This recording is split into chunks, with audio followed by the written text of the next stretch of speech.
आज हर इंसान अपनी लाइफ में सफल होना चाहता है और सफल होने के लिए वह हर तरह की कोशिशें भी करता है, लेकिन फिर भी असफलता का शिकार हो जाता है और फिर वह हर किसी से सफलता का राज पूछने में लग जाता है कि आखिर मैं ऐसा क्या करूं कि मैं भी सफल हो जाऊं।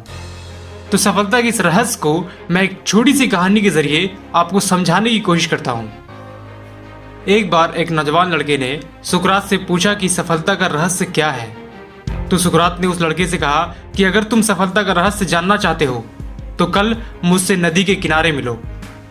वह लड़का कल होते ही नदी के किनारे सुकरात से मिला और बोला कि अब मुझे बताएं कि सफलता का रहस्य क्या है। फिर सुकरात ने उसे अपने साथ नदी की तरफ बढ़ने को कहा और जब आगे बढ़ते बढ़ते पानी गले तक पहुंच गया, तभी अचानक सुकरात ने उस लड़के का सर पकड़कर पानी में डुबो दिया।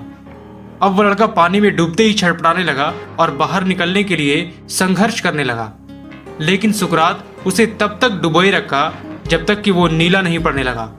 फिर सुकरात ने उसका सर पानी से बाहर निकाल दिया।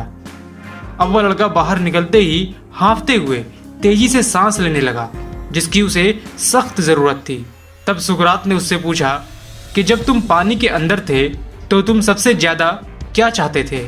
लड़के ने उत्तर दिया, सांस लेना।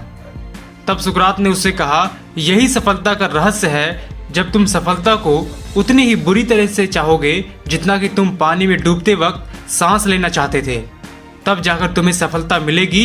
इसके अलावा सफलता का और कोई रहस्य नहीं है। ठीक इसी तरह अगर हम भी अपनी जिंदगी में सफल होना चाहते हैं तो हमारा ध्यान सिर्फ हमारे काम पर होना चाहिए, हमारे बनाए हुए लक्ष्य पर होना चाहिए। जब तक कोई काम हमारी ज़रूरत, हमारी आदत, हमारा पैशन न बन जाए, तब तक हम अपनी पूरी लाइफ में कभी कामयाब नहीं हो पाएंगे। इसलिए अगर हम चाहते हैं कि हम अपनी ज़िंदगी में सफल हों तो हमें हमारी सफलता की भूख को बढ़ानी होगी।